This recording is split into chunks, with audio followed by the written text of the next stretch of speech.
Aujourd'hui, je vais essayer de faire la synthèse très rapidement de ces violences sur leur santé. Il y a 5 types de violences. Il y a celle que vous voyez, la face immergée de l'iceberg, les coudes et tout ça, 10%, vous le voyez, c'est au-dessus. Mais vous avez les violences cachées, invisibles.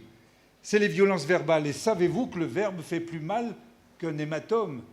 Une phrase pourra être beaucoup plus douloureuse, en fait, qu'une blessure. Les violences sexuelles, vous savez que dans un couple, le viol existe. Si la femme n'est pas consentante, forcer une femme, c'est un viol. C'est punissable par la loi comme un viol. Et vous savez que les violences sexuelles vont tout majorer. Au niveau des complications physiques, psychologiques et tout ça, si à la violence verbale vous ajoutez la violence sexuelle, vous augmentez d'un certain coefficient toutes les complications. Et puis il y a la violence psychologique, ce que Juliette vient de très bien vous expliquer, cet enfer dans lequel progressivement, gentiment mais progressivement, l'étau va se fermer sur la femme. Elle va être prisonnière de cette psychologie.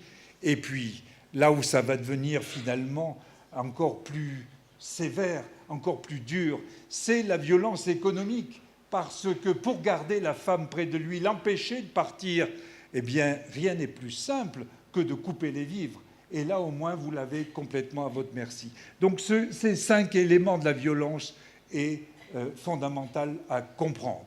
Première conséquence de la violence, bien entendu, c'est la mort. Une femme meurt tous les 3 jours. Et c'est à l'heure actuelle des grands taux, presque plus, dans la période de 16 à 44 ans, presque plus que les accidents de la route. Comme je vous l'ai dit, la première chose, celle qui se voit, les accidents, les conséquences physiques, traumatiques, ça va être à peu près 40% en totalité des violences, les ecchymoses, les coups, tout ce que vous voulez. Mais ça, c'est grave. Mais ce n'est pas si grave que ça, même si c'est grave. Par contre, il y a plus sournois. Ce sont ces femmes qui ont déjà des maladies chroniques, qui ont des bronchites, des diabètes, de l'hypertension ou n'importe quelle maladie chronique, mais qui sont dans la spirale de la violence, qui vont abandonner leur traitement. Ce n'est plus elles qui vont se traiter, c'est leur conjoint qui va leur faire prendre les comprimés. Et elles vont très, très rapidement souffrir de ces maladies chroniques. La maladie chronique d'une femme qui est dans le système de la violence est beaucoup plus grave parce que le conjoint contrôle les faits et gestes. Ce n'est pas étonnant que cette violence débouche sur des conséquences psychologiques qui sont bien sûr la colère, mais surtout la honte, surtout le sentiment de honte. Je vous ai dit tout à l'heure qu'il n'y avait pas de parole. La femme ne parle pas parce qu'elle a honte. C'est ça qu'il faut retenir. Il y a des mots qu'il faut retenir. Il y a des difficultés de concentration, il y a des difficultés du sommeil et de l'alimentation. Et qu'est-ce que ça va entraîner tout ça? Eh bien, ça va entraîner de l'addiction aux comprimés, aux psychotropes. Et là, on va manger des comprimés, des cachous pour dormir. On va manger des cachous pour se réveiller. Et puis, on va boire un peu d'alcool, ou on va fumer, ou on va même carrément à la drogue. Vous voyez le cursus, dans quoi va conduire les violences? Et bien entendu, ça va augmenter les tentatives de suicide, ça va les multiplier par des taux variables. Et si ce n'est que par 10, si vous ajoutez les violences sexuelles, ça va être par 15 ou par 20.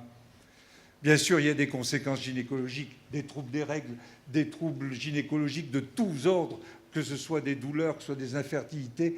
Et puis, il y a ces troubles sexuels. Comment voulez-vous que cette femme ait envie de faire l'amour? Comment voulez-vous, dans ce climat, qu'elle n'ait pas perdu toute libido? Et comment voulez-vous que ces rapports sexuels ne soient pas toujours douloureux? Parce qu'il n'y a pas d'envie. Et s'il n'y a pas d'envie, le rapport peut être douloureux. Et ça, c'est bien sûr une espèce de cercle vicieux, mais qui peut conduire même jusqu'à l'incontinence, jusqu'à l'énurésie.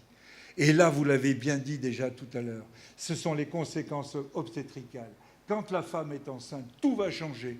D'abord parce que le taux de violence va augmenter. Il y a 40% de plus de violence pendant la grossesse qu'en dehors de la grossesse. La femme est prise dans cet étau et la grossesse fait peur au conjoint. Mais par contre, il y a un moment dont il faut profiter. C'est que la femme enceinte, elle a son petit, et elle va avoir ce côté maternel, ce côté protecteur. Et c'est un moment où la femme enceinte peut parler justement, peut évoquer sa violence. C'est là où il faut la prendre. C'est pour ça qu'il faut toujours poser la question à une femme enceinte, en particulier au début de la grossesse, 3e, 4e mois, si elle a subi des violences, parce qu'on peut faire quelque chose. Sinon, si on laisse faire, toutes les complications de la grossesse sont multipliées par 2. Les fausses couches, les accouchements prématurés, les décollements du placenta, les morts néonatales, tout ce que vous voulez, les retards de croissance intra-utérin en dessous de 2,5 kg, tout est multiplié par 2 ou par 3, peu importe. Mais la grossesse d'une femme qui subit des violences est une grossesse à haut risque, avec des bébés qui vont finir en réanéonate. Donc tout ça pour vous dire que c'est très important d'encadrer, de poser la question. Et vous voyez que j'ai été plus rapide sur cette problématique.